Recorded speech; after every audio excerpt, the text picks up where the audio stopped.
Yes, may convert pala tayo yung speaker. Kung ginawa ko.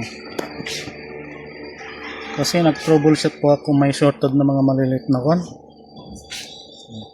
Ganyan po yung ginawa ko.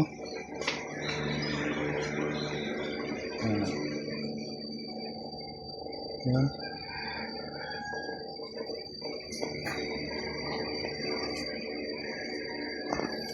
Tapos yung pangalan niya pa ay Umiyo. Parang Boss Aspro yung back.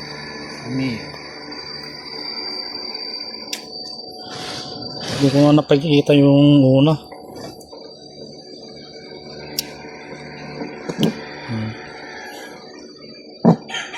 Ginawan ko na lang po ng paraan kasi yung lagayan ng kwan niya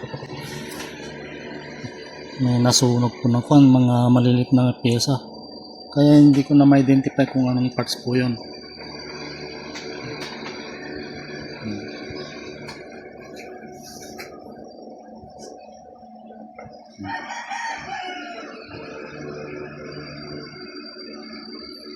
Hindi ko na testing kasi baka makaperit na naman tayo.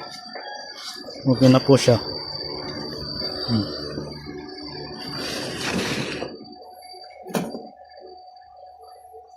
Ang issue po nito ay no power po ang dahilan. May nag-short na pala ng malilit na pyesa.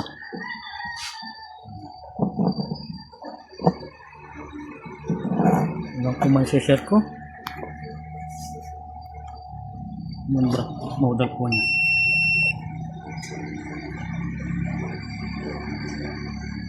Yan po. Hoping mahanap ko yung unang video. Tapos lagay ko na lang po yung diagram ng IC kung saan po pwede ilagay yung kwan. Amplifier module na maliit. Yung ganito. 10 watt sana yung lalagay ko kaso wala akong mahanap. Hanap ako later. Ganyan po. Madali yun lang naman i-connect. Ito ka lang mag-test na lang dito.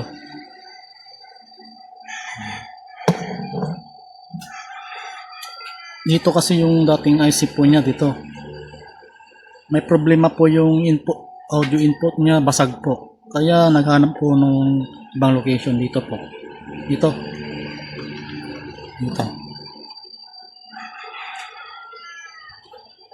Kasi may IC po dito. Lalagyan ko sana ng IC kaso wala po yung maliliit na pyesa po dito. Kaya yun po kung kailangan.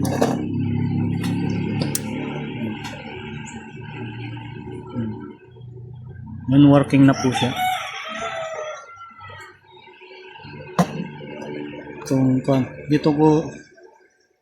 Dito yung pinaka-in dito.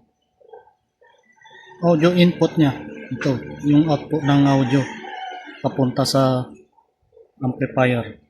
Okay. Mini amplifier. Audio. Lagay ko na lang po yung diagram ng IC para alam nyo po yung saan po yung connection po niya.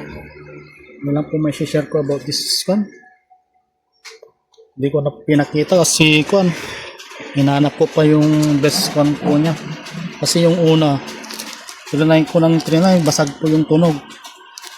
Pero nang nahanap ko na, dito na ako nag-focus. Sa yung dating input niya, basag. Hindi maganda yung tunog. Yung pong ginawa ko. Kasi napansin ko may lagayan po ng IC dito. Kaya doon ako kumuha ng input. Yun. Yun po. That's it. Sana makatulong po sa inyo. Lagay ko na lang po yung ng IC. Kung saan po yung input. Positive po niya. Ganon. Lagay ko na lang po dito. That's it. Thank you for watching.